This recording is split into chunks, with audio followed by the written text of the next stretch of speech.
मुमयुनी school of thoughts अकादमीच्या वतीने आयोजित करण्यात आलेल्या या व्याख्यानात आज दिनांक 13 सप्टेंबर 2020 रोजी टाळेबंदी नंतरची अर्थव्यवस्था, स्वरूप, आव्हाने व क्षमता या विषयावर व्याख्यान देण्यासाठी आपण आज प्राध्यापक प्रतिभा कांबळे यांना आमंत्रित केले आहे. मी त्यांचेही इथे स्वागत करतो. प्राध्यापक प्रतिभा कांबळे यांनी मुंबई विद्यापीठामधून अर्थशास्त्र या विषयात MA केले व तसेच त्यांनी नेटची परीक्षा उत्तीर्ण केली आहे आणि त्यांचं PhD सुद्धा आता सुरू आहे. सध्या त्या साठे महाविद्यालय विलेपार्ले मुंबई येथे सहाय्यक प्राध्यापक म्हणून कार्यरत आहेत.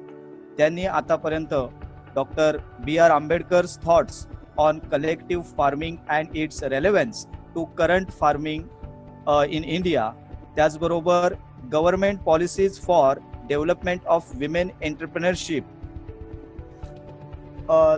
आणखी Dalit entrepreneurs their inclusive in mainstream economy या विषयावर शोध निबंध सादर केलेले आहेत आणि ते प्रतिष्ठित अशा अर्थशास्त्राच्या मॅगझिन्समध्ये, नियतकालिकांमध्ये सुद्धा प्रसिद्ध झालेले आहेत. तरी मी आजच्या वक्त्या माननीय प्राध्यापक प्रतिभा कांबळे यांना अशी विनंती करतो की त्यांनी आपल्या व्याख्यानाला सुरुवात करावी. माझा सगळ्यांना सप्रेम जय भीम. मला जो विषय दिलेला आहे तो अर्थव्यवस्थेची सध्याची परिस्थिती आणि त्याला असलेले चॅलेंजेस आणि काय फॉर्म आहेत, आपण कसं त्यातनं बाहेर येऊ शकतो, तो विषय मी मांडण्याचा प्रयत्न करते. ऍक्च्युली मी जे बोलणार आहे तुमच्या समोर ते मी एक प्रोफेसर म्हणून नाही तर एक अर्थशास्त्राची विद्यार्थिनी म्हणून माझं जे म्हणणं आहे ते मांडणार आहे. आणि I am not against and pro of any political party. When I look at, म्हणजे आपण जेव्हा इकॉनॉमिक्स कडे बघत असतो किंवा अर्थव्यवस्थेकडे बघत असतो तेव्हा फक्त आणि फक्त अर्थव्यवस्थेकडेच बघितलं पाहिजे, इरेस्पेक्टिव्ह ऑफ अदर फॅक्टर्स. आणि मग how it is going to be affected ते आपण बघूया. सुरुवातीला आपण बघितलं की आताची अर्थव्यवस्था आणि महामारी आणि आधीची अर्थव्यवस्था आणि ती कशी अफेक्ट झालेली. तर मला सुरुवात करायची आहे इथून की आता जे आपण अर्थव्यवस्था स्लो डाऊन बघतोय किंवा एव्हरीवेअर आपण बघतोय की -24% इकॉनॉमी फॉल डाऊन झालेली आहे. ग्रोथ रेट जो आहे तो कमी झालेला आहे. GDP फॉल डाऊन म्हणजे प्रत्येक न्यूज चॅनल वरती ते दाखवत आहेत. तर इट्स नॉट अन शॉक, म्हणजे ही काही जी फॉल डाऊन झालेली आहे ही क्वार्टरली, जेव्हा आपण मार्च, एप्रिल, मे, जून जो पिरियड ऑफ टाइम आहे 3 क्वार्टरली मधला, त्याच्यामध्ये जेव्हा आपण 2020च्या बघतोय की तो GDPचा रेशो जो रेट आहे, ग्रोथ रेट आहे, जो बाहेर आला आणि आपल्याला कळालं की आता इकॉनॉमी फॉल डाऊन झालेली आहे, ग्रोथ रेट कमी झालेला आहे, GDP कमी झालेली आहे. तर ह्याच्यासाठी आताची फक्त महामारीच रिस्पॉन्सिबल आहे अशातला भाग नाही. तर त्याच्यासाठी एक इतिहास आहे, एक ट्रेंड आहे. आणि आपण आधी जाण्यापेक्षा आपण 2014 ऑनवर्ड जरी गेलो तरी पण आपल्या लक्षात येईल की ज्या ज्या ऍक्टिव्हिटीज देशामध्ये झाल्या किंवा ज्या ज्या पॉलिसीज आपण इथे आणण्याचा प्रयत्न केला तर तो त्याचा अजेंडा काय होतं, त्याचं विजन काय होतं, फॉरवर्ड आपण त्या पॉलिसीज बनवल्या होत्या आणि तो जो ऑब्जेक्टिव्ह आहे तो सर्व झाला का हे बघणं अत्यंत आवश्यक आहे. So will go one by one. आणि त्याच्या आधी एक फंडा आहे इकॉनॉमिक्स मध्ये ज्याला आपण विशियस सर्कल म्हणतो. विशियस सर्कल म्हणजे जे राऊंड सायकल सारखं सर्कल असतं, जिथून सुरू होतं तिथेच जाऊन पोहोचतं. म्हणजे आता ज्या सिच्युएशन मध्ये आहोत आपण किंवा आधी येत होतो की जिथे नो डेव्हलपमेंट आहे, ज्याला आपण म्हणतो की बेरोजगारी आहे, एम्प्लॉयमेंट नाहीये, कन्झम्पशन नाहीये, त्याच्यानंतर इन्कम नाहीये, आणि इन्कम नाहीये तर डिमांड नाहीये, डिमांड नाहीये तर सप्लाय नाहीये, सप्लाय नाही तर प्रोडक्शन नाही. ही एक चेन आहे आणि ती अशी नेहमी फिरत असते. तर ती ब्रेक करावी लागते कुठेतरी जाऊन. आताची जी सिच्युएशन आहे की तिकडे लोकांकडे इन्कम नाहीये म्हणून त्यांची पर्चेसिंग पॉवर जी आहे ती कमी झाली आहे. ते डिमांड नाही करू शकत आहेत. डिमांड नाही करू शकत आहे तर कोण मॅन्युफॅक्चर नाही करत आहे, कारण सप्लाय करावा लागतो. आणि उगाच कोण सप्लाय करणार नाही, there is no demand in the market. आणि कन्झम्पन नाहीये, सेव्हिंग नाही, इन्व्हेस्टमेंट नाहीये, so it again reaches to the poverty. म्हणजे हे विशियस सर्कल आहे. ह्याला म्हणजे दुष्टचक्र म्हणतात ना, तसा तो प्रकार झालेला आहे. तर त्याला कारणीभूत कोण आहे? तर तुम्ही जेव्हा 2014 पासून बघत गेलात हळूहळू, 2015 make in India, startup India, standup India, 2016 November 16 ला अनाऊन्स केलेली जी डिमॉनिटायझेशन पॉलिसी आहे, त्याच्यानंतर 2017 जुलैमध्ये त्यांनी जीएसटी आणलेलं आहे, ते जर तुम्ही बघितलं, so it has affected on the economy. आणि जेव्हा तुम्ही म्हणालात की आता आम्हाला देशातली भरपूर मोठी जी गरिबी आहे ती कमी करायची, बेरोजगारी कमी करायची, ब्लॅक मनी इरॅडिकेट करायचंय, करप्शन दूर करायचंय, म्हणजे ह्या सगळ्या गोष्टी शेतकऱ्यांना मोठ्या प्रमाणात उत्पादन आणि त्यांचं जे कर्ज बाजारी झालेलं ते माफ करून टाकायचंय. ह्या सगळ्या गोष्टी जेव्हा आपण लक्षात घेतो आणि त्यानंतरचा जो पॉलिसी आहे ते जर बघितलं तर तुमच्या लक्षात येईल की it has affected adversely rather than त्याचा काहीतरी पॉझिटिव्ह इम्पॅक्ट झालेला नाहीये. फॉर एक्झाम्पल जर घ्यायचं झालं की you want to be self sustain, तर मला म्हणायचं की जेव्हा जीएसटी तुम्ही इम्पोज केली तर intention behind is the tax revenue should increase. तर तो टॅक्स रेव्हेन्यू कशासाठी हवा होता? To spending on the public, मतलब की तुम्हाला पब्लिक इन्व्हेस्टमेंट इन्क्रीज करायची होती. तर मला म्हणायचं आहे की इथे जेव्हा तुम्हाला ही आणायचीच होती आणि तुम्ही आणली, तर आता एखाद्या इन्व्हेस्टरनी 1 करोड रुपीज जर सपोज त्याचा इन्कम आहे तर त्याला 18 लाख रुपीज जीएसटी द्यायचंच आहे. ते तुम्ही रेज नाही करू शकलात because you don't have such kind of implementing, म्हणजे ग्राउंड लेवल पर्यंत जी एक चेन लागते ती तुमच्याकडे नव्हती आणि तुम्ही ती पॉलिसी आणलात. डिमॉनिटायझेशन तुम्ही 2016 मध्ये आणलात, तेव्हा सांगितलं की you want to bring black money back, eradication करायचंय, करप्शन कमी करून टाकायचंय, फेक करन्सीज आहेत त्या तुम्हाला स्टॉप करायच्यात, टेररिस्ट ऍक्टिव्हिटीज आहेत त्या तुम्हाला खूप मोठ्या प्रमाणात म्हणजे काढूनच टाकायच्यात रूट पासून, आणि त्याच्यासाठी डिमॉनिटायझेशन अत्यंत आवश्यक आहे. म्हणजे ज्याचा तुम्ही विचार करायला पाहिजे होता की 86% ऑफ द करन्सी लोक होल्ड करून बसले होते प्रत्येकाच्या हातामध्ये, आणि ती परत तुम्हाला प्रिंट करायची होती, ज्याचं ऑब्जेक्टिव्ह क्लिअर आहे की करप्शन साठी जे सोल्युशन आहे ते डिमॉनिटायझेशन नाहीये, किंवा ब्लॅक मनी साठीचं जे सोल्युशन आहे ते डिमॉनिटायझेशन नाहीये, बट स्टील त्यांनी ते आणलं. म्हणजे जेव्हा तुम्ही ह्या 4-5 वर्षाच्या काळामध्ये ज्या कुठल्या पॉलिसीज बनवल्या त्या पॉलिसीज फक्त पॉलिटिकल गेनसाठी त्या इकॉनॉमिक्सच्या असल्या तरी सुद्धा तुमचं जे व्हिजन होतं ते क्लिअर नव्हतं, आणि त्याच्यामुळे काय झालं की त्याचा दुष्परिणाम झाला इकॉनॉमीवरती खूप मोठ्या प्रमाणामध्ये. म्हणजे डिमॉनिटायझेशन मध्ये जो अनऑर्गनाइज सेक्टर आहे तो खूप घाणेरड्या पद्धतीने भरडला गेला, रिअल इस्टेट मार्केटवरती अफेक्ट झाला. इट्स नॉट ओनली राईट नाव की आपलं रिअल इस्टेट मार्केट डाऊन झालेलं आहे, फ्रॉम 2016 ऑनवर्ड, जसं तुम्ही 2017 ला जीएसटी लागू केलं तसं ते डाऊन होत गेलं. मतलब कन्स्ट्रक्शन असेल किंवा इन्फ्रास्ट्रक्चर सर्व्हिस सेक्टर असेल, म्हणजे जे यांचं कॉन्ट्रीब्युशन जे आहे जीडीपी मध्ये मोठ्या प्रमाणात आहे, मॅन्युफॅक्चरिंग असेल किंवा मग सर्व्हिस सेक्टर असेल, ते जर तेव्हापासून फॉल डाऊन होत गेलेले आतापर्यंत, तर how it is going to be की आता आपण सस्टेन करू शकतो? कारण महामारी फक्त भारतातच आली नाहीये, महामारी प्रत्येक म्हणजे जगातल्या प्रत्येक देशात आलेली आहे, पण ते आपल्या परिप्रमाणे अफेक्ट झालेले नाहीये जितक्या वर्स्टली आपण अफेक्ट झालेलो, कारण की आपल्याकडे ते मॅनेज करण्यासाठी किंवा आपण सस्टेन मतलब कंटिन्युअसली अफेक्ट होत गेलेलं, कंटिन्युअसली तुमचं बेरोजगारीचं रेट वाढत गेलेलं, कंटिन्युअसली तुमचं गरिबीचं प्रमाण वाढत गेलेलं. तुम्ही म्हणालात की आम्ही इन्कम वाढवू, त्याच्यानंतर जे अवेलेबल रिसोर्सेस आहेत त्याचं रिडिस्ट्रीब्युशन करू, तसं काही झालेलं नाही. So I will put the data on it, त्याच्यासाठी आपण डेटा बघूयात किती वर्स्टली हे फॉल डाऊन झालेलं आहे ते, आणि मग त्याच्यामुळे आपल्याला किती त्याचा दुष्परिणाम भोगायला लागतोय ते. इकॉनॉमी तर मी म्हणाले तुम्हाला की 24% जो विकास दर आहे तो कमी झालेला आहे, आणि जे मॅन्युफॅक्चरिंग सेक्टर आहे त्याचबरोबर इंडस्ट्रीयल सेक्टर आहे, त्याच्यानंतर सर्व्हिस सेक्टर आहे, ते सगळेच सेक्टर फॉल डाऊन झाले. म्हणजे 2018 मध्ये 23.9% जो आहे, म्हणजे 24% जो विकास दर आहे तो कमी झालेला आहे आपला. मॅन्युफॅक्चरिंग जे होतं 2019 मध्ये बघाल किंवा 2018 मध्ये बघाल, आणि आताचं 2020 मधलं -39.3%, म्हणजे खूप मोठ्या प्रमाणात मॅन्युफॅक्चरिंग सुद्धा, आता मॅन्युफॅक्चरिंग कमी होतं म्हणजे काय होतं नेमकं, की तुमच्या देशामध्ये ज्या त्याच्यावरती बेस असणाऱ्या इंडस्ट्रीज आहेत त्यांचं पण इन्कम कमी होऊन जातं, त्यांचं डिमांड कमी होऊन जातं. तर मग तुम्हाला काहीतरी बूस्ट करायला लागतं ना, पण तसं काही केलं जात नाहीये सध्या तरी, सध्याच्या परिस्थितीत. कन्स्ट्रक्शन जी आहे 50.3% फॉल डाऊन झाली, म्हणजे -50.3% आलेलं आहे. आणि ट्रेड आहे 47%, ट्रेड अँड हॉटेल, आता ती पण ह्यूज मोठ्या प्रमाणात एक सर्व्हिस सेक्टरमध्ये कॉन्ट्रीब्युट करणारं पार्ट होतं, सेक्टर होतं. त्याच्यामुळे पण पूर्ण अर्थव्यवस्थेवरती इफेक्ट होतोय. त्याच्यानंतर 5.3% फायनान्शियल सर्व्हिसेस आहेत आणि इलेक्ट्रिसिटी 7%. म्हणजे हे जे सेक्टर मी तुम्हाला सांगते किंवा त्याच्यामधले सबसेक्टर्स जे सांगते, ते सांगण्याचा उद्देश हाच आहे की हे काय एकाच वेळेला झालेलं नाहीये. ही जी महामारी आहे त्या महामारीमुळेच अर्थव्यवस्था अफेक्ट झाली आहे अशातला भाग नाहीये. जर तुम्ही सस्टेन करू शकला असता त्यावेळेला, तुम्ही त्या लोकांना काही गोष्टी देऊ शकला असतात, तर कदाचित इतक्या वर्स्टली अफेक्ट झाली नसती अर्थव्यवस्था जितक्या वर्स्टली अफेक्ट झालेली. हा मला मुद्दा मांडायचा आहे.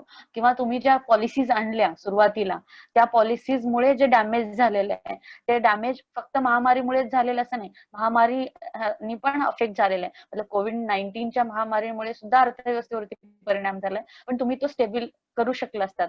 म्हणजे त्याला तो इतक्या वर्स्टली अफेक्ट व्हायची गरज झाली नसती जेवढी आता झालेली आहे. तर व्हॉट आय फील, म्हणजे मला असं स्वतःला वाटतं की एक विद्यार्थी म्हणून, की जर सपोज आपण आपली इकॉनॉमी तेव्हापासून सस्टेन करत आणली असती आतापर्यंत, तर कदाचित ही वाईट परिस्थिती आली नसते, जी जी आता आपण म्हणतोय की 24% जीडीपी फॉल डाऊन झालेला आहे किंवा ग्रोथ रेट इतका खाली आलेला आहे करून, तर तो आला नसता त्यावेळेला. किंवा आपण जे बेनिफिट सुद्धा देतो, टॅरिफ अँड ऑल, तर ते टॅरिफ सुद्धा आपण म्हणालो मेक इन इंडियाच्या वेळेला की आपल्याला सेल्फ सस्टेन राहायचं आहे, we want to reduce our import and emphasize on export. तर परहॅप्स तसं काही झालंच नाही, तुमचं एक्सपोर्ट काय वाढलंच नाही. Make in India, startup India, standup इंडियाचं आता कोण नावच घेत नाही आणि त्याच्यावरती कोण प्रश्नही विचारत नाही. तुम्ही जर प्रश्न विचारला, तुम्ही एज्युकेट करण्याचा प्रयत्न केलात किंवा तुम्ही काही बोलण्याचा प्रयत्न केला, तर तुम्हाला माहितीये तुम्ही देन यू बिकम अ देशद्रोही. मतलब तुम्हाला काही राईटच नाहीये बोलायचा, तुम्ही you can't ask the question against मतलब whatever it may be. तर असं होतंय. तर त्याला काहीतरी सरकारने, म्हणजे जे गव्हर्नमेंट आहे आत्ताचं, त्या गव्हर्नमेंटनी जर एक सॉलिड सोल्युशन आणायचा विचार केला, तर मला असं वाटतंय की त्यांनी आत्ताच्या परिस्थितीमध्ये, म्हणजे हे झालं बॅकग्राऊंड ऑफ महामारी. आत्ताची जी महामारी आहे त्याच्यामध्ये बऱ्याचशा लोकांना त्यांनी सांगितलं की आम्ही जनधन मध्ये अकाउंट मध्ये पैसे पाठवतो किंवा मग त्यांना अन्नधान्य वगैरे. I don't think so redistribution factor was seen somewhere or the other. काही तुरळक ठिकाणी असं घडलं असेल, पण ॲट द मेजर लेवल वरती तसं झालं नाही. आणि एक डिवाइड पण क्रिएट झालेला ह्या पिरियड ऑफ टाइम मध्ये, की 19 म्हणजे जर तुम्ही बघितलात ना, only 10% of the people are working in the formal sector where they have the social insurance किंवा सोशल सिक्युरिटी आहे. पण जे 90% लोक आहेत, म्हणजे कामाला येणारी बाई असेल किंवा भाजीपाला विकणारा माणूस असेल किंवा अजून दूध विकणारे असतील, अशी जी इन्फॉर्मल सेक्टरमध्ये काम करणारी लोक आहेत, जे ऑर्गनाइज नाहीये, त्यांच्याकडे सोशल सिक्युरिटी नाहीये, ते खूप वर्स्टली अफेक्ट झालेले आहेत आणि त्यांना कुठले बेनिफिट नाही मिळाले. जेव्हा तुम्ही आता कुठले बेनिफिट पण देणार, तर कोणाला देणार? तर तो जो एक वर्ग आहे, तो एक वर्ग अजून मोठ्या प्रमाणात गरीब होत चाललेला आहे. कारण त्यांना सर्व्हाइव्ह करण्यासाठी अजून काही रिसोर्सेसच नाही आहेत. तुम्ही त्यांच्या सेव्हिंग नसतात, त्यांचे इन्व्हेस्टमेंट नसतात, त्यांच्याकडे काय अजून दुसऱ्या स्किल्स नसतात.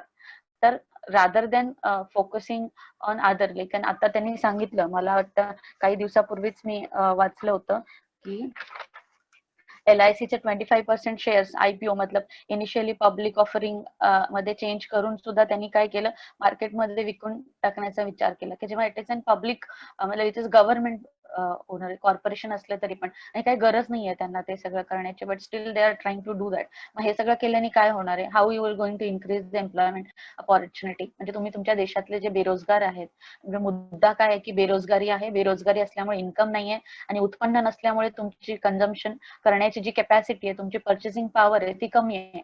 आणि ती कमी असल्यामुळे तिकडे प्रोडक्शन होत नाहीये, कारण तुम्ही डिमांड करत नाहीये, तर कोण सप्लाय करणार आहे? So it again started there. आता मग तुम्ही जर एम्प्लॉयमेंट मिळणारे जे जे गोष्टी आहेत तेच कमी करून टाकत असाल आणि तुम्ही दुसरे एम्प्लॉयमेंट जनरेट करत नसाल, की once you decide to be public and private सेक्टरला टू मॅक्सिमाइज द प्रॉफिट, जेव्हा जेव्हा प्रायव्हेटायझेशनचा विचार येतो तेव्हा प्रायव्हेटायझेशन कशासाठी केलं जातं, टू इन्क्रीज द एफिशियन्सी. कारण ती एखादी कंपनी आहे ती एफिशियंटली काम नाही करत आहे, so you give that ownership to the private person आणि मग तो ती इफेक्टिव्हली काम करून प्रॉफिट मॅक्सिमाइज करण्याचा प्रयत्न करतो. पण इथे तर ज्या कंपनीज प्रॉफिट जनरेटिंग आहेत त्यांना काही गरज नाहीये, is no need of doing this investment, किंवा त्या कंपनी कोणाला तरी त्यांचा शेअर विकण्याची काहीच गरज नाही, आवश्यकता नाही, still you are doing that. म्हणजे याच्या मागचं काय रिझन आहे? म्हणजे हे पॅराडॉक्स सारखं वाटतंय, विरोधाभास सारखं वाटतंय. एकीकडे तुम्ही म्हणताय की आम्हाला खूप मोठ्या प्रमाणात काय करायचं आहे, की बेरोजगारी कमी करायची आहे, गरिबी दूर करायची आहे, तुम्हाला खूप मोठ्या प्रमाणात लोकांना स्टँडर्ड ऑफ लिव्हिंग वाढवायचं आहे, अग्रिकल्चरच्या कर्जमाफी करायची आहे, करप्शन कमी करायचं आहे, किंवा ज्या टेररिस्ट ऍक्टिव्हिटीज होत आहेत त्या कमी करायच्यात. आणि मग दुसरीकडे तुम्ही जर ज्याच्यातनं एक चांगलं वातावरण समाजामध्ये राहणार आहे त्या तुम्ही जर बदलवण्याचा किंवा त्याच्यावरती वेगळा परिणाम घालण्याचा प्रयत्न करत असाल तर one side something different and another side काहीतरी वेगळं. हा एक जो विरोधाभास आहे, मला वाटतं तो विरोधाभास कुठेतरी तसंच तुम्ही बघितलं हिंदुस्थान एरोनॉटिक कंपनीचे पण 15% to 20% त्यांनी शेअर विकण्याचा प्रयत्न केलेला आहे. मतलब इन से की ते विकणार आहेत. बीपीसीएलचं 52% शेअर आहे. काय गरज नाहीये. आय डोंट थिंक सो की देर is a need, which is good profit making. 32 to 35% airport, आणि त्याच्यातलं मुंबईतलं जे एअरपोर्ट आहे त्यांनी त्यांना देण्याचा अदानीला दिले असं जाहीर पण केलं. न्यूजला ते लोक सांगत पण काही गरज नाहीये ना. मतलब once the private sector will interfere in it and it is efficiently working, it is generating the profit, but still you want to sell it. मग काय होईल? एम्प्लॉयमेंट जनरेट होणार नाही. एम्प्लॉयमेंट जनरेट होणार नाही तर लोकांना रोजगार कशा दिला जाणार? आणि प्रॉफिट आणि पब्लिक सेक्टर आणि प्रायव्हेट सेक्टर मधला एकच डिफरन्स आहे की public sector thinks about the welfare of the people. Private सेक्टरला त्याचं काही देणं घेणंच नसतं. ते will think about their profit only rather than thinking about welfare of each and every individual. त्यांना त्याचं काही हे पडलेलं नसतं ना. They will maximise their profit only. तर हे सगळ्या ज्या IRCT असेल त्यांचं पण 15, आणि असे भरपूर एक्झाम्पल्स आपल्याला देता येतील. जेव्हा तुम्ही MTNLचं प्रायव्हेटायझेशन केलं त्याचं काय झालं? ती कंपनी नंतर उभारली नाही, तिकडे नंतर एम्प्लॉयमेंट त्यांनी कोणा लोकांना कामावर रुजू करून घेतलं नाही, आणि अशा प्रकारे काय होलं, तिथल्या लोकांना त्यांनी जॉब मधून काढून टाकलं आणि खूप कमी लोकांकडनं जास्तीत जास्त मोठ्या प्रमाणात काम करून घेतलं जातं. तर इथे एक एक मोठी ह्यूज डिस्पॅरिटी किंवा इन्कम इनइक्वालिटीज क्रिएट होतीये की, आणि एक गॅप तयार होतोय. म्हणजे आधी असं एक्सपेक्ट केलं जात होतं की नाही आता आपली इकॉनॉमी बूम होणार, मतलब will get opportunity like in China, India is in, मतलब की खूप प्रोडक्शन होईल आणि डिमांड वगैरे होईल आणि आपण काहीतरी ग्रेट असं बूम लाईन स्ट्रेट जाईल व्ही शेप सारखी, असं. पण असं चित्र नाहीये. इथे काय व्हायला लागलंय की जो गरीब आहे तो गरीबच होत चाललेला आहे आणि जो श्रीमंत आहे तो श्रीमंतच होत चाललेला आहे. म्हणजे जर प्रायव्हेट सेक्टरमध्ये जो इफेक्टिव्हली एफिशियंटली काम करणारा माणूस आहे त्याला तुम्ही जास्त सॅलरी देता, आय अंडरस्टँड दॅट. पण अनदर साइड ज्याचं कमी स्किल आहे त्याला तुम्ही अगदीच कमी पैसे दिले तर ते स्टेबिलाइज करणार नाही इकॉनॉमीला. मतलब मला आता वाटतं की ह्या सिच्युएशन मध्ये आपण प्रत्येक इंडिव्हिज्युअलचं सोल जे आहे आणि बॉडी शुड बी टुगेदर. तुम्ही आता अत्यंत आवश्यक असलेली जी गरज आहे ती म्हणजे त्या माणसाला स्टेबिलाइज करा. Every individual should stabilise. कारण की प्रत्येक जण अफेक्ट झालेला आहे. जो 90% आहे, ज्याच्याकडे पैसे नव्हते, ज्याची सेव्हिंग नव्हती, इन्व्हेस्टमेंट नव्हती, कन्झम्पशन नव्हतं, जो ऑर्गनाइज सेक्टरमध्ये काम करत होता, त्या माणसाला आपल्याला स्टेबिलाइज करणं. म्हणजे जसं की आता जर सपोज मला COVID-19 झालंय आणि मला ऑक्सिजनच घेता येत नाहीये, I should not think about going to have a good treatment in like Amitabh Bachchan वगैरे जिथे जाऊन ट्रीटमेंट घेतात. पहिले मला जे बेसिक गोष्ट आहे ती तरी मिळाली पाहिजे, जी ऑक्सिजन आहे, and then I can think about getting good amount of facilities आणि गुड ट्रीटमेंट लेटर ऑन. तसंच इकॉनॉमीचं पण झालं की आता इकॉनॉमी इतक्या म्हणजे हे कुणाला हे अलारामिंगच आहे. मतलब की ते आता काय दुसरं ऑप्शनच नाही, त्यांनी ते एक्सेप्ट करो किंवा न करो. आणि रिझन काय होते की ते लोक एक्सेप्टच करत नाहीयेत ही सिच्युएशन आहे. They are trying to hide it की अर्थव्यवस्था इतक्या बिकट परिस्थितीत गेलेली आहे, लोक हेजिटेट करत नाहीत, लोक खुश आहेत. आय डोंट नो की ते काय मतलब असं प्रेडिक्ट का करतायत की एव्हरीथिंग इज फाईन, लोकांना काही त्रास होत नाहीये, ते प्रॉब्लेम फेस करत नाहीयेत, तिथे कुठे गरिबी नाहीये, बेरोजगारी नाहीये. प्रत्येक जण खूप विचित्र प्रकारे सर्व्हाइव्ह करत आहे आणि ते हे एक्सेप्ट करत नाहीये. Those who are making a policies ते हे एक्सेप्टच करत नाहीयेत की असं काहीतरी होतंय. आणि I think even they are accepting also, they don't want to do anything. कारण की जे पण घडतंय ते एक वेगळ्या अजेंड्यानी घडतंय. मतलब की जेव्हा तुम्ही बघताय की कुठल्या पण पॉलिसीज ज्या बनतायत, म्हणजे मला असं वाटतं की जर तुम्हाला तुम्हाला डिमॉनिटायझेशन आणायचंच होतं, तर तुम्ही एका इकॉनॉमिक्सच्या लोकांना जर दिलं असतं की is it right now to implement the demonetization in our country, आणि त्यांनी त्याचा अभ्यास करून तुम्हाला जर सांगितलं असतं, तर हे सगळं कुठं होतं, हे सगळं तिकडे पॉलिटिकल फील्डमध्येच होतं, म्हणजे जे लीडर्स आहेत, जे नेते आहेत, त्यांच्याकडेच होतं. तर असं मला वाटतं कुठेतरी व्हायला नाही पाहिजे, आणि ते त्या लोकांना दिलं पाहिजे, प्लॅनिंग करणारे जे लोक आहेत त्यांना दिलं पाहिजे. तर I don't think so from 2014 onwards I didn't see हे कुठेतरी मिसिंग होत चाललेलं आहे. त्यांच्या पार्टीच्या पॉईंट ऑफ व्ह्यूनी, त्यांच्या राजकारणाच्या पॉईंट ऑफ व्ह्यूनी, किंवा त्यांच्या पॉलिटिकल स्टेबिलिटी किंवा लिडरशिपच्या पॉईंट ऑफ व्ह्यूनी ते कदाचित चांगलं असू शकतं, पण जेव्हा आपण इकॉनॉमिक्सचा पॉईंट ऑफ व्ह्यूचा विचार करतो तेव्हा ते कुठेतरी खूप वाईट पद्धतीने त्याचा परिणाम दिसून येत आहे. जिथे की agriculture sector, now also agriculture sector has not affected, म्हणजे सुरुवातीला मार्च एप्रिल मे मध्ये पुन्हा ते सांगत होते की ऍग्रिकल्चर वरती काही इफेक्ट होत नाही, पण 2018-19 च्या क्वार्टरली रिपोर्ट मध्ये मार्च एप्रिल मे जूनच्या 5% ऍग्रिकल्चर ग्रोथ होती, तर ती आता 2% ऍग्रिकल्चर ग्रोथ झालेली. Y is it like this? The reason behind it, तुमची जी ग्रोथ आहे ती डिपेंडेंट आहे एकमेकांवरती. तुम्ही म्हणाल की आमचं सर्व्हिस सेक्टर खूप चांगलं आहे, which ever amount of goods and services you have produce, तर तिकडे सर्व्हिस सेक्टर मधून घेणाऱ्या लोकांना इन्कमच नसेल तर तुमचं सर्व्हिस सेक्टर कसं ग्रो होणार?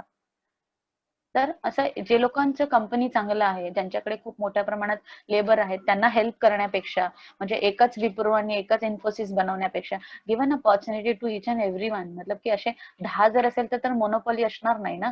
म्हणजे मोनोपॉली आली म्हणजे, मक्तेदारी आली म्हणजे काय होतं, रिडिस्ट्रीब्युशन होत नाही, आणि डिस्ट्रीब्युशन होत नसेल तर समता येत नाही, समानतेचा तर काही प्रश्नच येत नाही. मतलब again there is a divide, huge difference between inequality and मतलब income inequality amongst the people. तर मला असं वाटतं हे कुठेतरी व्हायला नकोय, हे थांबायला पाहिजे, आणि त्याच्यासाठी आपण महामारीलाच फक्त दोषी न धरता, म्हणजे अपॉर्च्युनिटीज आहेत आता सुद्धा, जर त्यांनी हे सत्य एक्सेप्ट केलं की महामारी आलेली आहे आणि खूप आपली इकॉनॉमी, अर्थव्यवस्था वाईट पद्धतीने अफेक्ट झालेली, आणि परत प्रोडक्शनला सुरुवात केली, परत ज्या इंडस्ट्रीज आहेत त्यांना तुम्ही एक पॅकेज दिलं, again while giving, Manmohan Singh म्हणाले. तर आता हे झालं इंट्रोडक्शन, म्हणजे जे मला बॅकग्राऊंड सांगायचं होतं महामारीचं, की महामारीमध्ये आपण कसे अफेक्ट झालो, आणि आता जी सिच्युएशन आहे त्याच्यामध्ये पण आपण किती वाईट पद्धतीने अफेक्ट झालो. कारण की आपल्याकडे पैसे जे आहेत ना, म्हणजे जीडीपी आधी आपण समजून घेऊया, आय होप सगळेच समजतात तरी सुद्धा, की काही सेट ठरलेले असतात की तुमचं जे फिस्कल एक्सपेंडिचर आहे ते इतकं वाढलं नाही पाहिजे, तितकं वाढलं नाही पाहिजे, असं असतं. तर आता आपण ठरवलं होतं की नाही, हे इतकं झालं म्हणजे 15% फिस्कल डेफिसिट झाले म्हणजे इट्स अन अलार्मिंग. आपण ठरवतो की इट शुड नॉट, मतलब जीडीपीच्या रेशोच्या 3% किंवा 4%, 5% असं झालं नाही, इतकं झालं नाही पाहिजे, कारण मग ते ओव्हरबर्डन होतं आणि मग ते डिफिकल्ट होऊन जातं.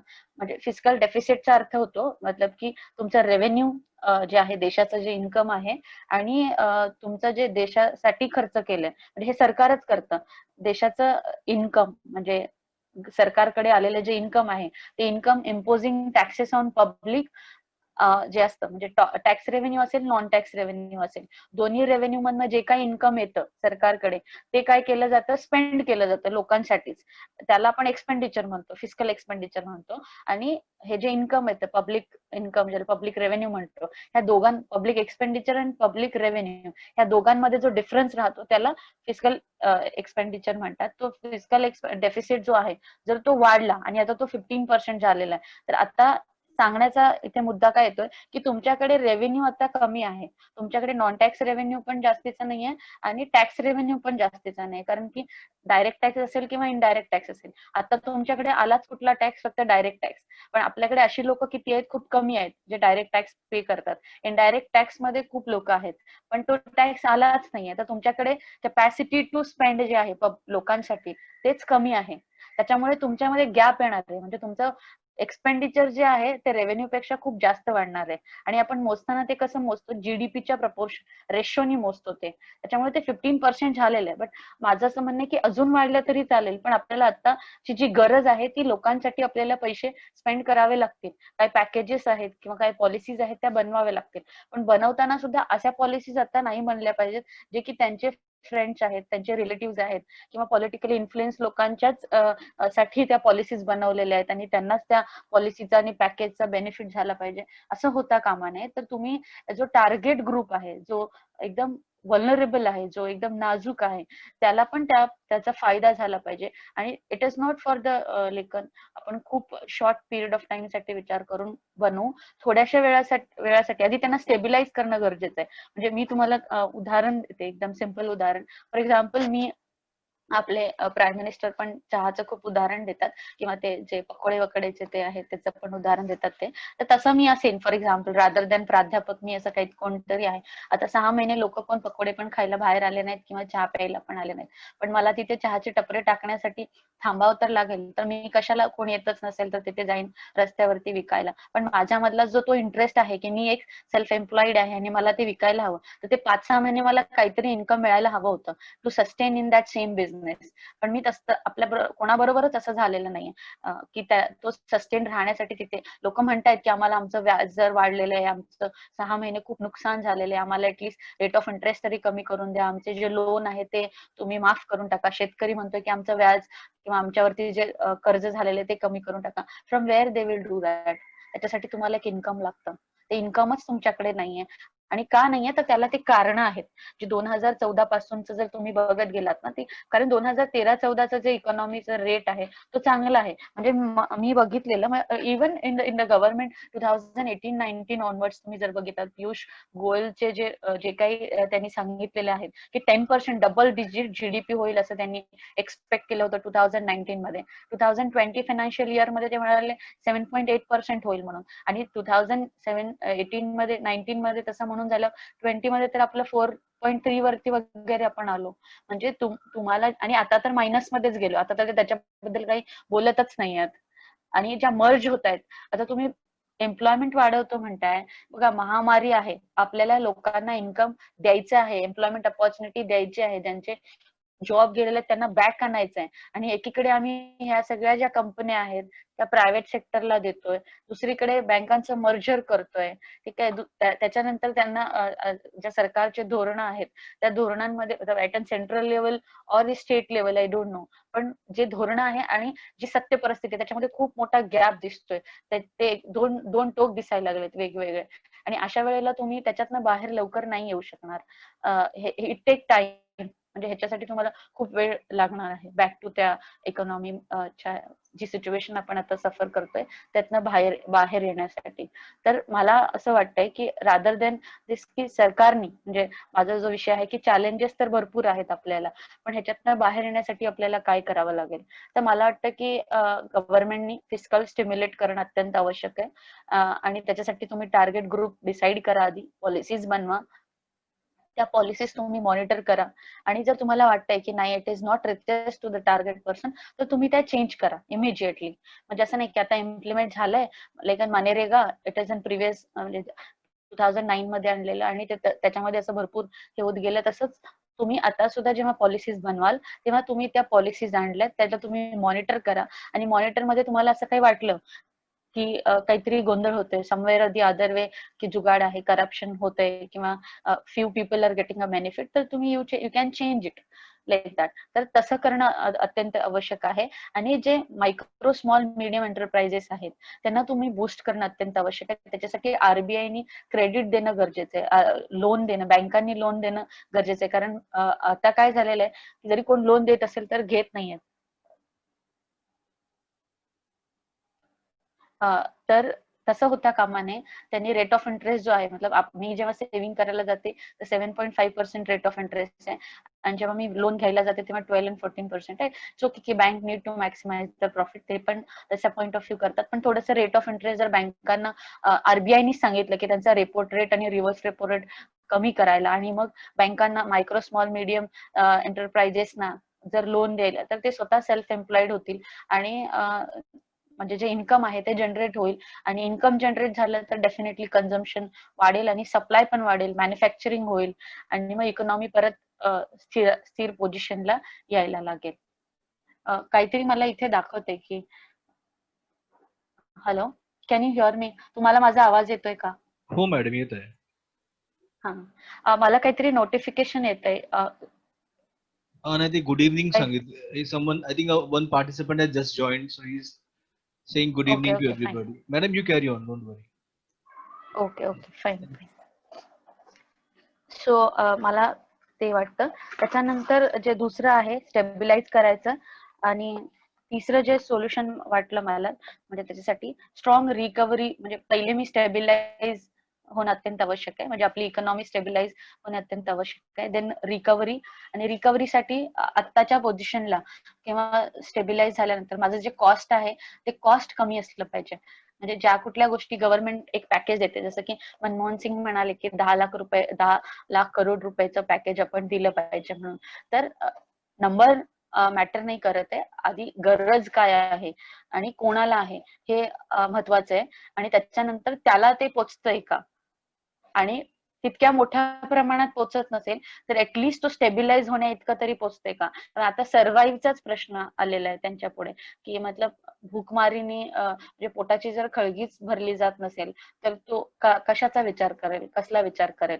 आणि ह्याच्यामुळे जर तुम्ही ग्राउंड लेवलला गेलात तर खूप मोठं म्हणजे चित्र जे उभं राहतं की ड्रॉप आउट रेशो वाढतोय, मुलांना शिक्षण मिळत नाहीये, मोबाईल्स नाहीयेत, खाण्यासाठी म्हणजे कधी कधी जर बघितलं तर देशातला जो ग्राउंड लेवलचा मुलगा आहे, ज्याचे आई वडील गरीब आहेत, ते शेतात जातात, ते शाळा सुरू व्हावी ह्याची वाट बघत असतात, कारण त्यांना खायला मिळत नसतं.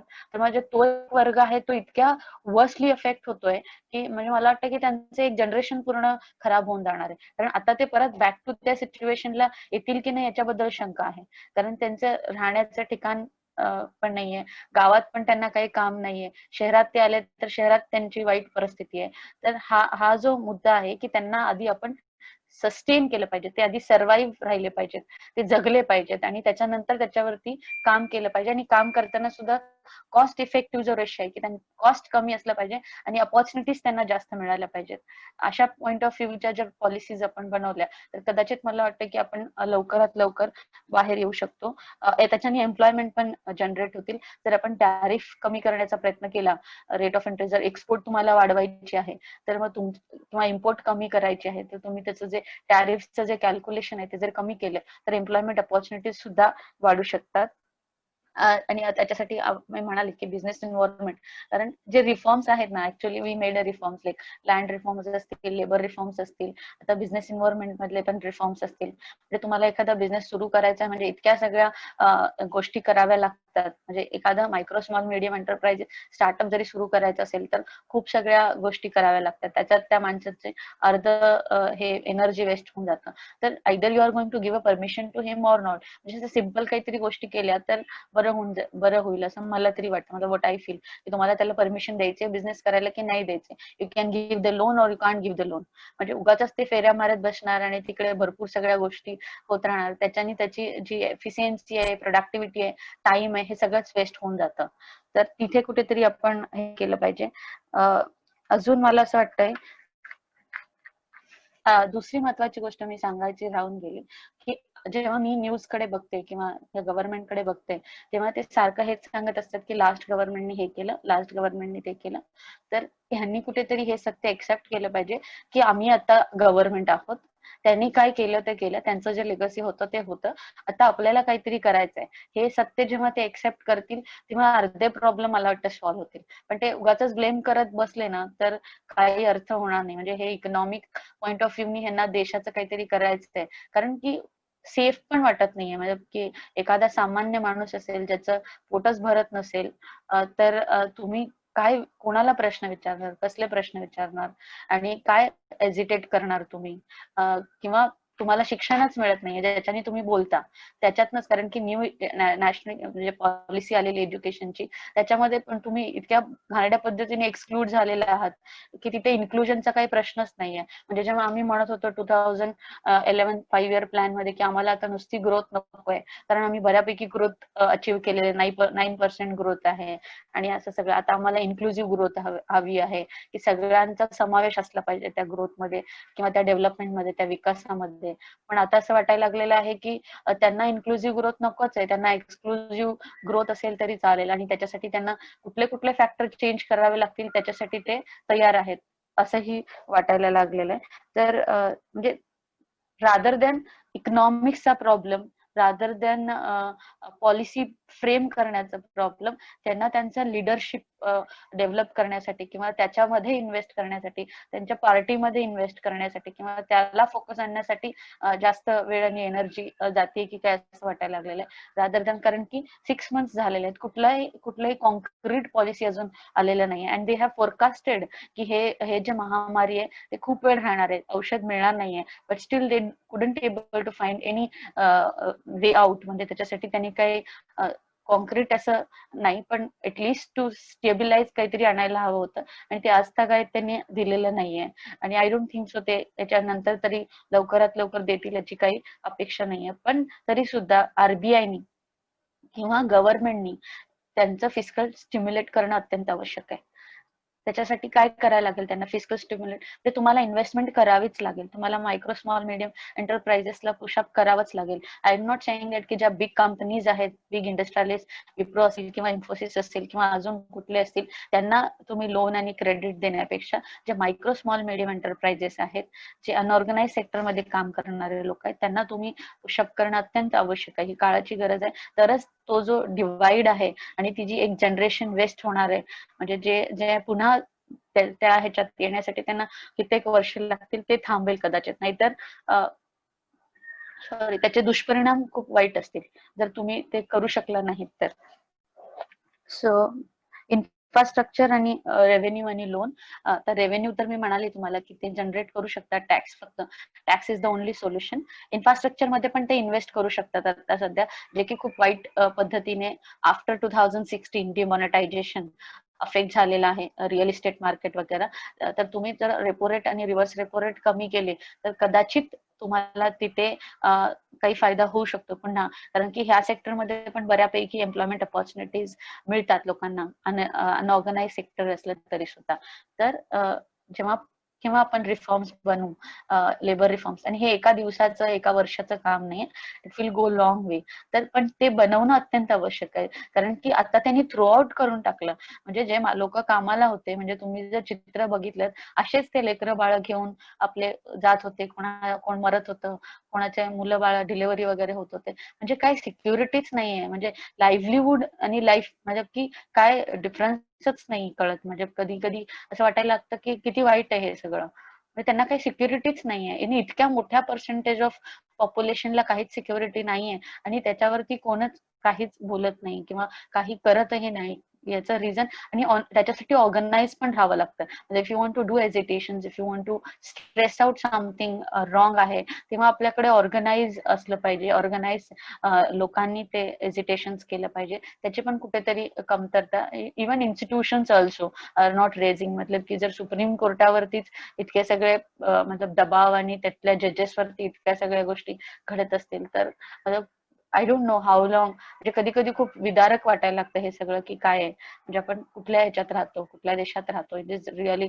आणि मेन अजून वाईट वाटतं की जेव्हा तुम्ही इकॉनॉमिक्सच्या गोष्टी फक्त इकॉनॉमिक्स म्हणून नाही बघत, तिथे तुम्ही पॉलिटिकल इश्यूज घेऊन येता. म्हणजे तुम्ही आता जर बघितलेत ना, बाकीचे सगळे न्यूज चॅनल लोकांना किती मूर्ख बनवलं जाते, त्यांचं थिंकिंगच थांबवलं जाते.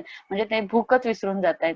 त्यांना न्यूज चॅनलमध्ये, कुठल्याच न्यूज चॅनलला बेरोजगारी म्हणजे 56 लाख करोड लोक जर अनएम्प्लॉईड झाले असतील ह्या 6 मंथ मध्ये, तर किती वाईट आहे. आणि ह्याच्यापेक्षा वाईट अजून टीव्हीला काय दाखवणार आहे ते, पण हे कधीच दिसत नाही, हे कधीच कोण सांगत नाही, कुठे लिहून येत नाही हे सगळं. तर मग म्हणजे लोकांना तरी कसं कळणार ना, ते लोक जागृत तरी कसे होणार आणि ते एजिटेट तरी कसे करणार. तर मला असं वाटतं की त्याच्यावरती सोल्युशन जे आहे, जे द्यायचं वाटतंय मला, तर ज्या लार्ज कंपनीज आहेत त्यांनी लॉट्स ऑफ वर्क केलं पाहिजे, कारण त्यांच्याकडे बऱ्या प्रमाणात आहे.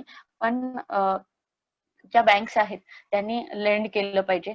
जर तुम्हाला सिच्युएशन, हे प्युअरली इकॉनॉमिक्स आहे की ह्याच्यात दुसरं काही नाहीये. तर बँकांनी लेंड केलं पाहिजे टू इन्क्रीज द प्रोडक्शन, आणि इन्व्हेस्ट करण्यासाठी जे कॉर्पोरेट बॉन्ड्स आहेत त्या बॉन्ड्स मध्ये पण तुम्ही काम करायला सुरुवात केली पाहिजे बँकांनी. RBI should lend the insurance companies also. म्हणजे आता बघा, परत पॅराडॉक्स आहे. मला असं वाटतं की इन्शुरन्स कंपनीजना पण आरबीआयनी लेंड केलं पाहिजे म्हणून, पण तुम्ही एकीकडे बघा LIC इन्शुरन्स कंपनी आहे, जी कॉर्पोरेशन आहे, त्यांना त्यांचं लॉस, ही कंपनी लॉस मध्ये नाहीये, पण स्टील त्यांचं जे शेअर आहे ते विकलं जात आहे. तर मतलब की आय डोंट नो मतलब की इथे काय what exactly they are expecting, म्हणजे त्यांचा काय अजेंडा आहे, काय विजन आहे, काय गोल आहे, की खरंच त्यांना ह्या रिसेशन मधनं रिकव्हरी करायची आहे, वरती प्रॉस्परिटीला यायचंय पीक लेवलला की नाही, हा प्रश्न पडतो कधी कधी. कारण की जर सपोज तुम्हाला तसं हवं असेल की तुम्हाला लोकांना एम्प्लॉयमेंट द्यायचे आहेत, तुम्हाला लोकांना इन्कम द्यायचं आहे, त्यांना ह्या महामारीतनं बाहेर आणायचंय, इकॉनॉमीला पण तुम्हाला बाहेर आणायचंय, तर तुम्ही त्या ऍक्टिव्हिटीज का करत नाहीयेत? म्हणजे ज्या ऍक्टिव्हिटीज दिसत आहेत त्या काहीतरी वेगळ्याच आहेत, ज्याच्यामुळे ज्या गोष्टी व्हायला पाहिजेत त्या होणार नाहीयेत. पण सोल्युशन तर हेच आहे, इकॉनॉमिक्स मध्ये काही चेंज होत नाही. म्हणजे मी तुम्हाला म्हणाले ना, विशियस सर्कल आहे, एक चक्र आहे, त्या दुष्ट चक्रामध्ये तुम्हाला कुठेतरी ते ब्रेक करायला लागणार आहे. आता ब्रेक म्हणजे काय, एक थिअरी आहे, मी तुम्हाला सांगते. शुम्पीटर म्हणजे बिग पुश नावाचं थिअरी म्हणतात त्याला इकॉनॉमिक्स मध्ये. जो इकॉनॉमिस्ट आहे तो म्हणतो की जर एखादा देश गरीब असेल, मी अगदी ढोबळ भाषेत सांगते ते, तर त्या देशाला तुम्हाला जर त्या गरिबीतनं बाहेर काढायचं असेल तर तुम्हाला काय करायला लागेल, त्यांना पुश करायला लागेल, एकदम मोठा बिग पुश करायला लागेल. म्हणजे खूप मोठ्या प्रमाणात कुठल्या तरी रिच कंट्रीनी इन्व्हेस्ट केलं पाहिजे त्या देशामध्ये, तर मग ते जे सर्कल आहे ते तुटून बाहेर येईल. आता इथे कुठला देश नाही, पण आपल्याच देशाला जे फिस्कल आहे, मतलब मी फिस्कल पॉलिसी म्हणाले, ज्या फिस्कल पॉलिसीचं काम आहे टॅक्सेशन इम्पोज करणे लोकांवरती, त्यातनं येणारा पैसा घेणे आणि लोकांवरती स्पेंड करणे. ठीक आहे, मग ही जी फिस्कल पॉलिसी, हिला तुम्ही स्टिम्युलेट करा. तुम्ही टॅक्स, जे लोक श्रीमंत आहेत त्यांच्याकडनं तुम्ही टॅक्स कलेक्ट करा, आणि जे गरीब आहेत, सर्व्हाइव्ह करतायत, सफर करतायत, ज्यांना काम नाहीये, ज्यांचं लाईव्हलीहूड म्हणजे जे जगणं आहे रोज, त्यांचे प्रश्न सोडवायचे, तर तुम्ही त्यांच्यावरती ते स्पेंड करा in a different form, and that should be given by the RBI to the bank also. की बँकांना तुम्ही तसं सांगा आरबीआय कडून की असं असं करा तुम्ही म्हणून, तर ते करतील. पण तसं काही होत नाहीये, म्हणजे तसं काही चित्र दिसत नाही आता तरी. दुसरं आहे लार्ज कंपनीज. आता लार्ज कंपनीज म्हणालात ना, I give you the example, another example जर असेल, फॉर एक्झाम्पल टीव्ही असेल किंवा मोबाईल असेल किंवा पेन असेल, जी कुठली गोष्ट आपण मॅन्युफॅक्चर करतो, बनवतो, त्यावेळेला ती एकच गोष्ट बनवण्यासाठी खूप त्याच्या जे स्मॉल स्मॉल पार्ट आहेत, दुसरे जे इंडस्ट्रीज असतात ते बनवत असतात, त्याच्यामुळे ती सप्लाय चेन होऊन जाते. ठीक आहे, तर ती सप्लाय चेन जी आहे, जर एक बिग कंपनी असेल, त्या बिग कंपनीला तुम्ही बूस्ट करत गेलात, तर ऑल ओव्हर त्याचं जे स्प्रेड आहे त्या ग्राउंड लेवल होत जाईल. पण ते पण तुम्ही म्हणजे करताना काही दिसत नाहीये, तर ते झालं पाहिजे असं मला वाटतंय. त्याच्यानंतर जे बॉन्ड्स आहेत आपल्याकडे आता सध्याचे, तर ते आरबीआयनी त्याचं लिक्विडिटीमध्ये आणलं पाहिजे. कारण आपण आता बघितलं ना, की तुम्हाला सुरुवातीला म्हणाली की 2016ला जे डिमॉनिटायझेशन आणलं, त्याचं पहिलंच ऑब्जेक्टिव्ह होतं की त्यांना कॅशलेस इकॉनॉमी करायचं होतं, बँक करप्शन कमी करायचं होतं. त्याच्यानंतर त्यांना अजून फेक करन्सीज होत्या त्या कमी करायच्या होत्या, म्हणजे नष्टच करायच्या होत्या. टेररिस्ट ऍक्टिव्हिटीज त्यांना नष्ट करायच्या होत्या, त्या पैशामुळे होत होत्या असं त्यांचं म्हणणं होतं. करप्शन, भ्रष्टाचार कमी करायचं होतं, पण कॅशलेस इकॉनॉमी त्यांना हवी होती, डिजिटलाइज हवं होतं त्यांना सगळं. तर आता लॉकडाऊन मध्ये जर तुम्ही बघितलात ना, 16-17% कॅशलेस इकॉनॉमी, म्हणजे rather than cashless, cash with cash increase झालेलं इकॉनॉमीमध्ये. म्हणजे अजून परत पॅराडॉक्स आहे की तुम्ही एकीकडे म्हणताय की आम्हाला कॅशलेस इकॉनॉमी हवी आहे, तर मग आता तुम्ही काय करा, ते बॉन्ड जे आहेत तुमच्याकडे ते विका, आणि लोकांना तुम्ही काय करा, पैसे प्रोव्हाइड करा, जेणेकरून ते काय करतील, इन्व्हेस्ट करतील. म्हणजे सेम थिंग की तुम्ही फिस्कल स्टिम्युलेट करा, आणि ते 15% ऑफ द जीडीपी झालं असेल आणि अजून थोडं वाढलं तरी काही हरकत नाहीये, पण इट शुड हॅपन, ते झालं पाहिजे. दुसरं आहे की नॅशनल जे नॉन, आधी आपण म्हणत होतो ना की नॉन परफॉर्मिंग जे असेट आहे ते वाढलेलं आहे, आणि म्हणून ते लोक अलायन्स करतात. मोठमोठ्या ज्या बँका आहेत, 4 नॅशनलाइज बँका आहेत, त्यांना पण त्यांनी प्रायव्हेटाईज केलेलं आहे, आणि काही मर्ज केलेल्या आहेत. 10 ज्या बँक्स होत्या त्यांना त्यांनी 6 वरती आणलेलं आहे. तर त्यांचं म्हणजे नॉन परफॉर्मिंग जे असेट आहे, जे असेट तुम्हाला कमी करायचं असेल, तर तुम्ही तुमचे जे रिकव्हरी रेट आहे तो वाढवा ना, रादर दॅन मर्जिंग. पण तसं होत नाही, की तुम्ही तसं काही करताना दिसत नाहीये. तर मला असं वाटतं की प्युअरली इकॉनॉमिक्सच्या पॉइंट ऑफ व्ह्यूनी जर आपण बघितलं तर तसं होत नाहीये. तर मी म्हणेन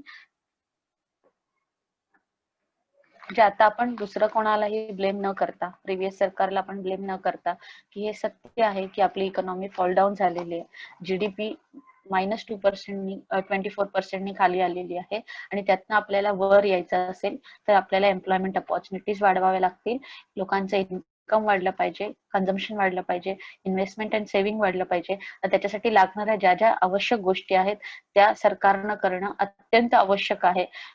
असं मला वाटतं की कोणाचं सरकार आहे आणि कोणाचं नाहीये हे महत्वाचं नाहीये.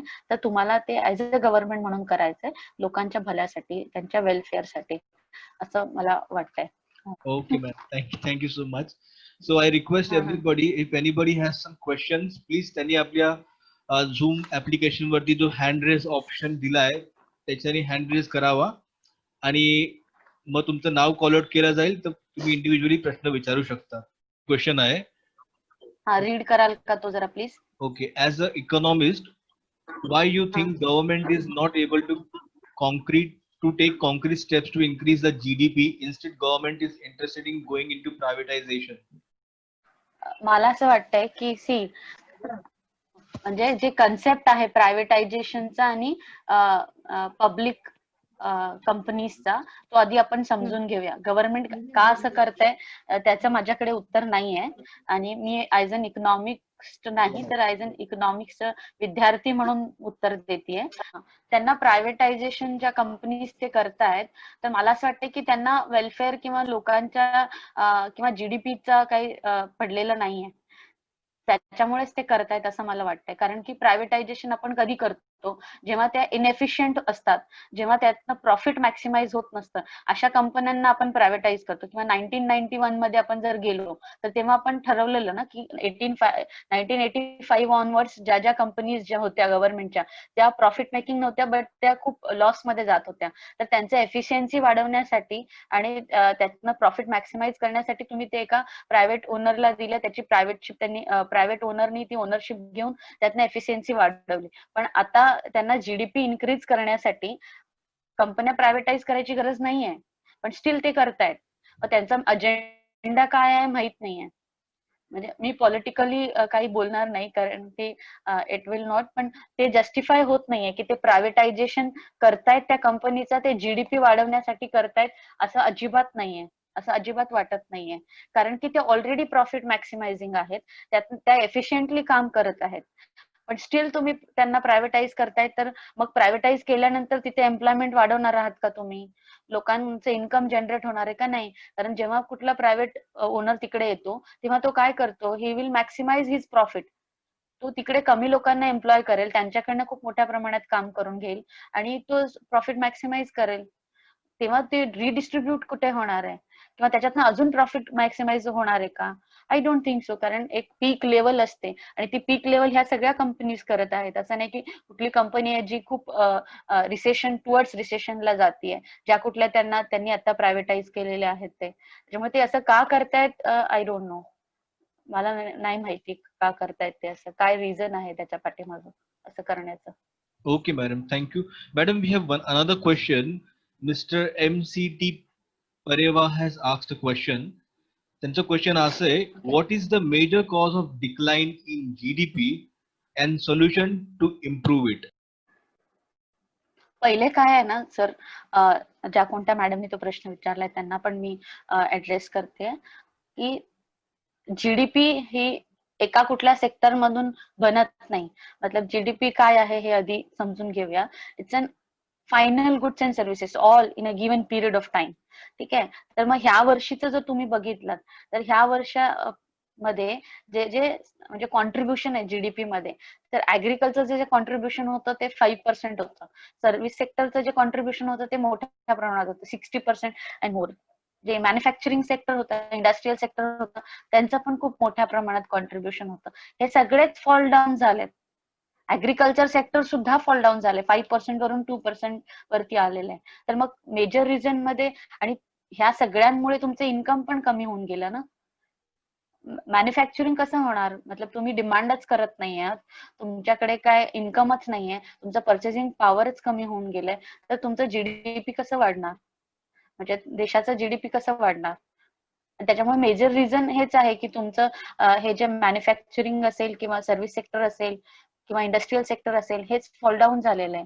आणि ते एकच रिझन आहे. पण कधी कधी काय होतं की तुमच्याकडे एक बॅकअप असतो. तुमची जर इकॉनॉमी कंटिन्युअसली ग्रोईंग झाली असेल तर तुमच्याकडे एक मतलब नॉन प्लॅन एक्सपेंडिचर आणि प्लॅन एक्सपेंडिचर ज्याला आपण म्हणतो, तर प्लॅन एक्सपेंडिचर मध्ये की ह्या वर्षभरामध्ये तुम्ही किती पैसे खर्च केले जाणार आहात हे ठरलेलं असतं. आणि नॉन प्लॅन एक्सपेंडिचर मध्ये जेव्हा अनसर्टॅनिटीज येतात, जसे की आता महामारी आली आहे किंवा भूकंप येतो, वादळ वगैरे जे पण येतं, त्याच्यासाठी तिकडे काही बजेटमध्ये पैसे ठेवलेले असतात. पण जेव्हा तुमची इकॉनॉमी कंटिन्युअसली मतलब सुरुवातीपासूनच व्यवस्थित आहे, तर तुम्ही काही पैसे ठेवलेले आहेत तर ते तुम्ही स्पेंड करू शकता. पण आता असं झालं की तुमच्याकडे काही पैसेच नाही आहेत आणि how you will spend on it. त्याच्यामुळे त्यांनी आधीचा जो प्रश्न विचारला ना की कॉन्क्रीट काहीतरी देण्यासाठी तुमच्याकडे काहीतरी असावं लागतं ना, तेव्हा तुम्ही कॉन्क्रीट काहीतरी देऊ शकाल. तुमच्याकडे काही आहेच नाही आता सध्याच्या परिस्थितीत. How you will give the concrete. त्याच्यामुळे एक मेजर प्रॉब्लेम मुळे इकॉनॉमी स्लो डाऊनला नाही आलेली आहे. There are lots of reason behind it. त्याच्यामुळे इकॉनॉमी स्लो डाऊनला आलेली. जसं मी तुम्हाला सुरुवातीला जेव्हा मी इंट्रोडक्शन मध्येच म्हणाले की इकॉनॉमी का फॉल डाऊन झालेली आहे, त्याची ही सगळी कारणं आहेत. कुठल्याही एका कारणामुळे नाही झालेलं आहे. मॅन्युफॅक्चरिंग सेक्टर 2018-17 ऑनवर्ड जेव्हा जेव्हा जीएसटीचा मुद्दा आला, रिअल इस्टेट मार्केट तेव्हापासून डिमॉनिटायझेशन पासूनच फॉल डाऊन व्हायला सुरुवात झालेली होती. तर म्हणजे असे वेगवेगळे कारणं आहेत त्याला, ज्याच्यामुळे ते अफेक्ट होत गेलेले आहेत. एका कुठल्या रिझनमुळेच इकॉनॉमीचं जीडीपी -24% ला गेले असं म्हणता येणार नाही. There are multiple reasons and all are independent with each other. म्हणजे ते एकमेकांवरती अवलंबून आहेत. Right, madam. Thank you, madam. Ma'am, we have one more question, if you can permit. Ajay Chaudhary sir has a question out here. Ajay Chaudhary sir, I'll request you to please on your mic and ask the question. Hello madam. हा hello. Hello sir, बोला ना. Actually तुमचं वक्तव्य मी थोडं late join केलेलं आहे, पण जे काही टॉपिक वर तुम्ही बोलताय त्या अनुषंगाने मी एक प्रश्न विचारू इच्छितो. आणि मी सोशिओलॉजीचा स्टुडंट आहे म्हणून मी त्या अनुषंगाने विचारणार आहे की ज्या काही गोष्टी आता घडतायत, जसं की इकॉनॉमी डाऊनफॉल, जीडीपी डाऊनफॉल झालं, इवन अनएम्प्लॉयमेंट सगळे निघून गेले, लोकांना जे लोकांचे जॉब चाललेले आहेत, प्रायव्हेटायझेशन होतोय, सगळ्या गोष्टी घडत आहेत. आणि हा सगळा सेक्टर ज्या इकॉनॉमीच्या चौकटीत दिसून येत आहे. तर ह्या ज्या गोष्टी घडत आहेत, या गोष्टी कुठेतरी, पहिला म्हणजे प्रश्न, कुठेतरी या कॅपिटलिस्ट सोसायटीला, या कॅपिटलिस्ट जो मोड आहे त्याला स्ट्रॉंग करण्याचा प्रयत्न होत आहे का, एक. आणि दुसरी गोष्ट, सामाजिक व्यवस्थेमध्ये ज्या प्रकारची असमानता ऑलरेडी एक्झिस्ट मध्ये होती आणि आताही ती होत चाललेली आहे, तर कुठेतरी जी जातीगत जी व्यवस्था आहे त्या व्यवस्थेला अजून बळकट करण्याची हे संधी म्हणून जी आहे वापरण्यात येणार आहे का, असाही माझा तुमच्याकडे प्रश्न आहे. तर यावर तुमचे काही रिफ्लेक्शन द्याल तर खूप छान. ठीक आहे सर, थँक्यू सर. क्वेश्चन्स विचारल्याबद्दल मी खूप आभारी आहे. हे बघा, पहिला जो प्रश्न आहे की हो, त्यांना कॅपिटलाइज, म्हणजे हा प्रश्न आधीच्या प्रश्नाला पण इंटर रिलेट करतो की जर प्रायव्हेट सेक्टर ते करतायत तर जीडीपी वाढू शकत नाही का. पण त्यांचं ऑब्जेक्टिव्ह जे आहे ते वेगळं आहे. त्यांना मार्जिनलाइज लोकांबद्दल जी काही सहानुभूती आहे अशातला काही भाग नाहीये. त्यांना अक्युमुलेट करायचंय, त्यांना कॅपिटलाइज करायचंय ते सगळं, आणि ते वेगळ्या गोष्टींसाठी वापरायचं. मी क्लिअरली बोलली होती की इथे प्रॉब्लेम जो आहे ना, इकॉनॉमिक्सच्या प्रॉब्लेम पेक्षा लिडरशिपला जास्त महत्व दिलं जाते. विजन आणि त्यांचे जे विजन आहेत, म्हणजे त्या पर्टिक्युलर पार्टीचे असतील किंवा पर्टिक्युलर ग्रुप ऑफ पीपलचे असतील किंवा पर्टिक्युलर गव्हर्नमेंटचे असतील, त्यांच्या विजनला, त्यांच्या स्वतःच्या पार्टीच्या विजनला जास्त महत्व दिलं जाते rather than the economic problem. त्याच्यामुळे ते अननेसेसरी ज्या गोष्टी आहेत ना, की ज्या आवश्यक नाहीयेत, त्या केल्याने त्या प्रॉब्लेमला सोल्युशन मिळणारच नाहीये, बट स्टील त्या गोष्टी ते करत आहेत.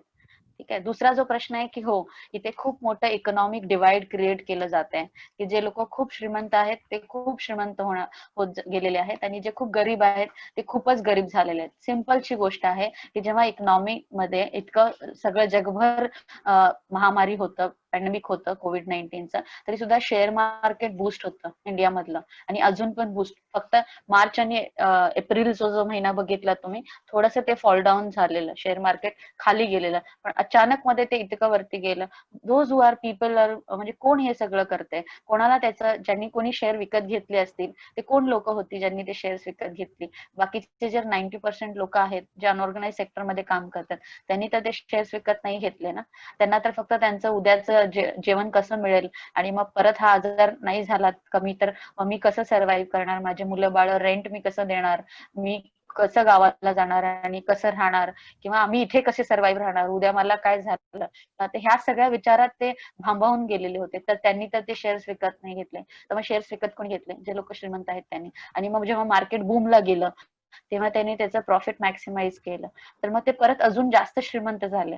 आणि जे आता जे गरीब होते ते अजून गरीब झाले, कारण steel they didn't get an employment, अजूनही त्यांना रोजगार मिळालेला नाहीये.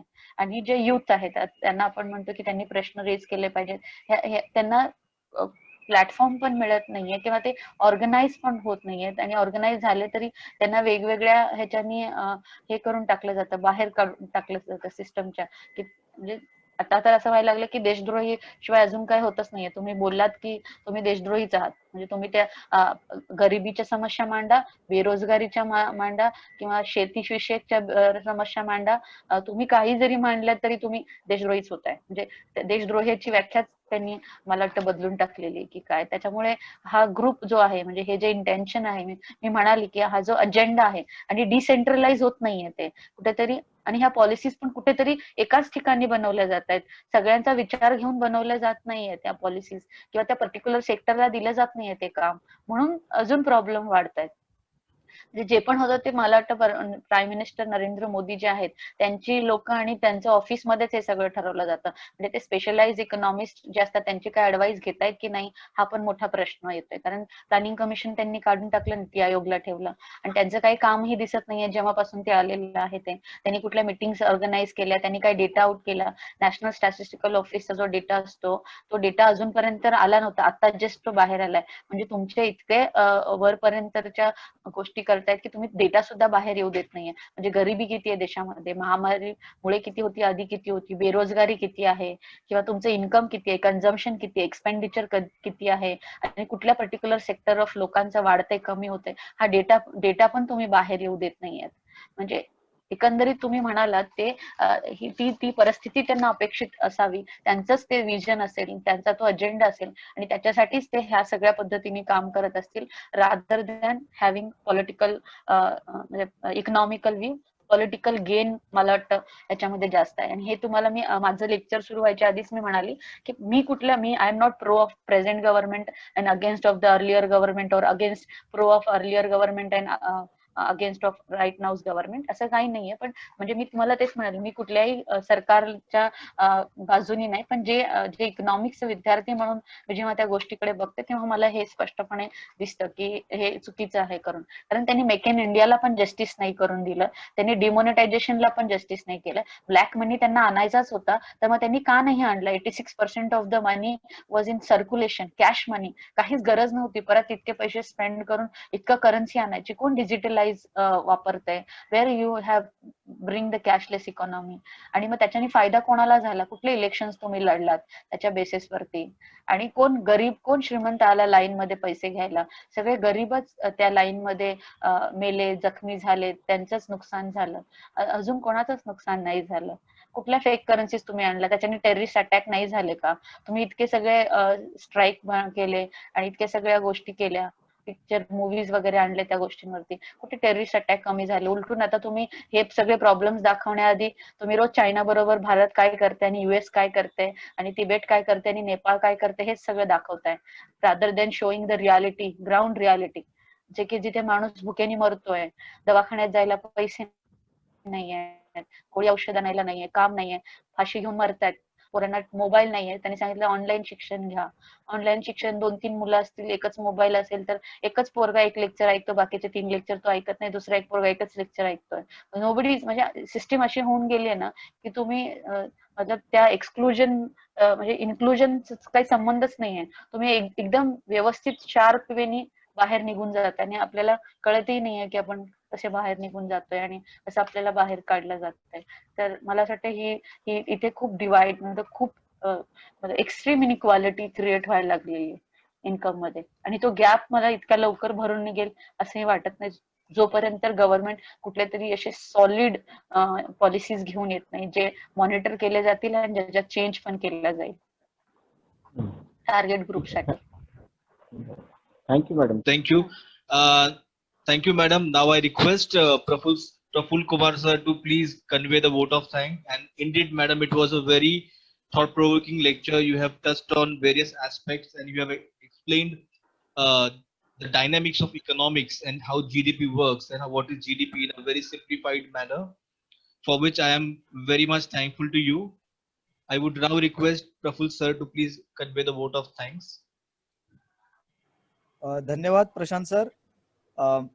इथे सर्वप्रथम या व्याख्यानासाठी उपस्थित राहिलेल्या सर्व श्रोत्यांचे मी आभार मानतो आणि त्याचबरोबर आजच्या व्याख्यात्या माननीय प्राध्यापक प्रतिभा कांबळे यांनी टाळेबंदीनंतरची अर्थव्यवस्था, स्वरूप, आव्हाने व क्षमता यावरती जे एक चांगलं स्पष्टपणे व्याख्यान दिलेलं आहे, त्यांचा स्पष्टपणा आणि धिटाई याचं मी सर्वात आधी कौतुक करतो. आणि त्यांनी जे एक जरी कॉन्सेप्च्युअल त्यांचं लेक्चर झालं असलं तरी सुद्धा सोप्या भाषेमुळे ते आपल्या श्रोत्यांना कळलं असेल आणि ते नक्कीच त्यांना आवडलं असेल असं मी इथे माझे विचार व्यक्त करतो. आणि मॅडमनी वेळ दिला त्याबद्दल मी धन्यवाद मानतो. धन्यवाद मॅडम.